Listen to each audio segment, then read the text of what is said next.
কয়েকদিন আগে সমুদয়কাঠি ইউনিয়নের শেহাঙ্গল গ্রামের জোড়া ব্রিজ সংলগ্ন এলাকায় সড়কের উপর ফেলে রাখা গাছের গুঁড়িতে ধাক্কা লেগে 3 মোটরসাইকেল আরোহী গুরুতর আহত হয়। এ সময় গাছ কাটা নিয়ে আলোচনা শুরু হয় উপজেলায়। জানা যায়, উপজেলা নির্বাহী কর্মকর্তা জাহিদুল ইসলামের আইডিয়াল ইনস্টিটিউটের দরজা জানালা তৈরির জন্য রাস্তার পাশের বন বিভাগের সরকারি গাছ কাটা হচ্ছিল। গাছ কেটে রাস্তার উপর ফেলে রেখে চলে যাওয়ার কারণে দুর্ঘটনা ঘটে। আমি জানি না কে কাছে, তাও জানি না। তা আমি শুনছি নাকি বলে উপজেলা প্রশাসন অর্থাৎ ইউনো স্যার নাকি এই গাছ কাটাইছে। এদিকে এই ইনস্টিটিউট তৈরি নিয়েও শুরু হয়েছে বিতর্ক। একটি সরকারি খেলার মাঠের একাংশের ইটের দেয়াল দিয়ে টিনশেড ঘর তুলে সেখানে গড়ে তোলা হয়েছে নেসারাবাদ আইডিয়াল ইনস্টিটিউট নামের বিদ্যালয়। অভিযোগ, প্রতিষ্ঠানটির উদ্যোক্তা ও সভাপতি ইউনো মোহাম্মদ জাহিদুল ইসলাম নিজেই।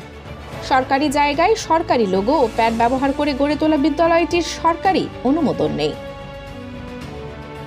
এটা কোনো সরকারি বরাদ্দ না। তাই সরকারি বরাদ্দ নেই। তাই এটা কি আপনাদের ব্যক্তিগত তহবিল থেকে স্যার? অথচ শিক্ষক নিয়োগ থেকে শুরু করে ভর্তি বিজ্ঞপ্তি পর্যন্ত সবকিছু পরিচালিত হচ্ছে ইউনোর কার্যালয় থেকেই। স্থানীয়দের অভিযোগ, ইউনোর প্রভাব খাটিয়ে সহযোগিতার নামে ব্যবসায়ী ও প্রতিষ্ঠানের কাছ থেকে আদায় করা হয়েছে বিপুল পরিমাণ অর্থ ও নির্মাণ সামগ্রী। ওই নির্মাণ কাজের জন্য ইউনো স্থানীয় ইটভাটা, ক্লিনিক ও ব্যবসায়ীর কাছ থেকে অর্থ ও নির্মাণ সামগ্রী সংগ্রহ করেছেন। উপজেলার 8টি ইটভাটা থেকে বিনামূল্যে প্রায় 40,000 ইট এবং বিভিন্ন ক্লিনিক ও ডায়াগনস্টিক সেন্টার থেকে 5,000 থেকে 30,000 টাকা পর্যন্ত অনুদান নেওয়া হয়েছে। যদিও তিনি এটাকে আলাদাভাবে সরকারি বরাদ্দ বলছেন।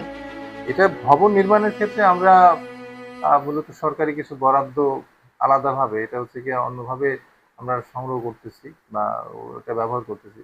এর মধ্যে ইউনো তার নিজের লেখা কবিতার বই 150 টাকা করে শিক্ষকদের কাছে বাধ্যতামূলক বিক্রি করেও বিতর্কে জড়িয়েছেন। এসব বিতর্কের কারণে এই কর্মকর্তাকে নিয়ে উপজেলা জুড়ে একটা চাপা ক্ষোভ তৈরি হয়েছে।